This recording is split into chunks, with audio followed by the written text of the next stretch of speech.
UP के गोंडा से बेहद ही सनसनीखेज मामला सामने आया जब एक नवविवाहिता ने अपने पति पर आरोप लगाते हुए कहा कि पहले तो उसने उसको 3 तलाक दिए, फिर उसने उसके देवर से ही उसका हलाला करवाया। हलाला करवाने के बाद अपने देवर से दोबारा तलाक कराने के बाद खुद से शादी करी और उसका जब निकाह पड़ा गया उसके बाद भी उन लोगों का दहेज उत्पीड़न करने का जो सिलसिला था वह नहीं रुका। जैसे तैसे उस महिला ने तो अपनी जान बचाई, क्योंकि वो लोग उसको घर में बंद करके मारपीट कर रहे थे। आखिर उस महिला के साथ ऐसा क्यों हो रहा था और आखिर वो लोग कितना दहेज मांग रहे थे? बेहद ही हैरान और परेशान करने वाला जो मामला है वह सामने आया है यूपी के गोंडा जिले से, जहां पर एक नवविवाहिता ने बहुत ही गंभीर आरोप लगाते हुए कहा है उसके पति ने उसका जबरन गर्भपात करा दिया जब वह करीब 1.5 महीने की गर्भवती थी। और वो आरोप लगाते हैं कि ये जो बच्चा है उनके देवर का है, जबकि ऐसा कुछ भी नहीं है। दोस्तों, आखिर उस घटना में क्या हुआ है, क्यों वह महिला इतनी ज्यादा परेशान है, आइए जानते हैं पूरी घटना को। नमस्कार, आदाब, सत श्री अकाल दोस्तों, मैं भीषण प्रकाश स्वागत करता हूं आपका हमारे यूट्यूब चैनल किस्से क्राइम के। और दोस्तों, पूरी घटना की जानकारी के लिए आप बने रहिए हमारे साथ वीडियो में अंत तक। हमें सब्सक्राइब करना, नोटिफिकेशन को बेल को दबाना बिल्कुल ना भूलें।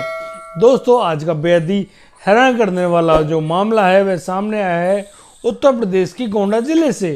दोस्तों, गोंडा जिले में एक छोटा सा कस्बा जिसका नाम खोडारे है, उसी थाना क्षेत्र के अंतर्गत एक गांव आता है। उस गांव में एक तसोवर खान नाम का एक व्यक्ति रहता है। उसकी शादी करीब हुई थी 6 महीने पहले। उसकी नवविवाहिता पत्नी होती है और वह लगातार अपनी पत्नी से दहेज मांग रहा होता है। यहाँ पर उसके माता पिता यानी कि उस नवविवाहिता के जो सास ससुर है वो भी उनसे 2 लाख रुपए नगद, एक मोटरसाइकिल और भी गहने वगैरह मांगते हैं।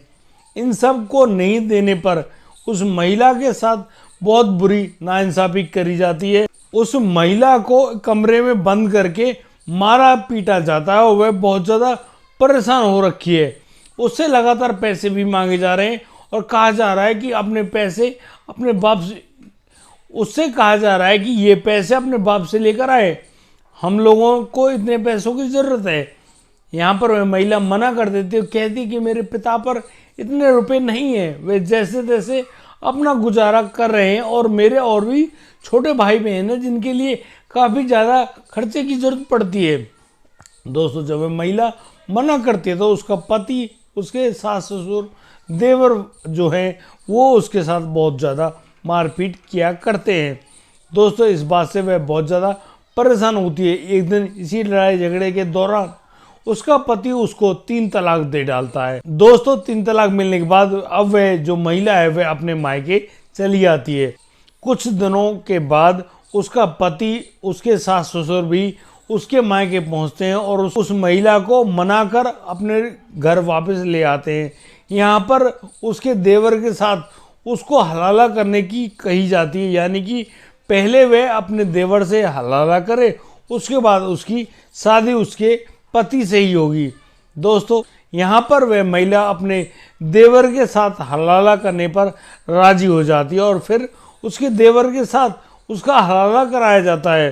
दोस्तों, करीब 2 महीने साथ में रहने के बाद अब उसके देवर से कहा जाता है कि वह अब उस महिला को तलाक दे दे।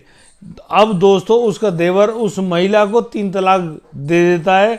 उसके बाद उस महिला का दोबारा निकाह कराया जाता है उस तसोवर खान नाम के युवक से, जो कि उसका पहले पति था।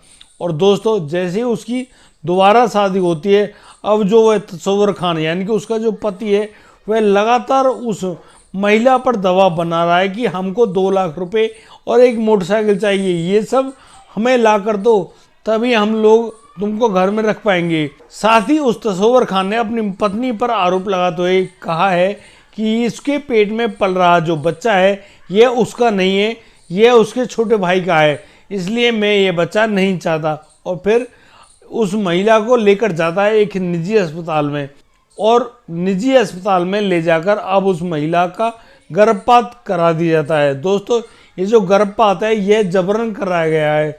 वह महिला तो नहीं चाहती थी, लेकिन उस तसव्वुर खान ने उस पर गलत आरोप सिद्ध करते हुए कहा है कि यह बालक मेरा नहीं है, मैं इस बालक को पैदा ही नहीं होने दूंगा, और उसका गर्भपात करा दिया जाता है। दोस्तों उसके बाद उस महिला के साथ फिर दोबारा मारपीट की जाती है। दोस्तों उस मारपीट से दुखी आकर अब वह महिला दोबारा अपने मायके पहुंच जाती है और अपने मायके जाकर अपने पिता माँ को सारी बात बताती है, सारी घटना समझाती है। उसके बाद वह अपने भाई को लेकर पुलिस थाने पहुंचती है और पुलिस थाने में एएसपी के सामने जाकर वह इस प्रकार की दलीलें दे रही है। अब वह गुजारिश कर रही है कि उसके साथ जुल्म करने वाले जो भी व्यक्ति हैं उनको सजा दी जाए ताकि उसको सही न्याय मिल सके। वैसे दोस्तों ये हद की बात है यार, तलाक फिर हलाला फिर तलाक फिर हलाला, अरे भैया तुमने समझ क्या रखा है। दोस्तों आप जब तक इस प्रकार के घिनौने कार्य करते रहेंगे आपको इसका परिणाम भुगतना ही पड़ता रहेगा। यदि आपको हमारी वीडियो और दी गई जानकारी अच्छी लगी हो तो आप हमें लाइक करें, कमेंट करें, शेयर करें और हाँ सब्सक्राइब करना बिल्कुल ना भूलें। दोस्तों अब दीजिए मुझे इजाज़त, मिलता हूँ कल, लाता हूँ नया सनसनीखेज मामला। तब तक के लिए आप बढ़िया रहें, बेहतरीन रहें, अपने परिवार का बखूबी ख्याल रखते रहें। जय हिंद, जय भारत।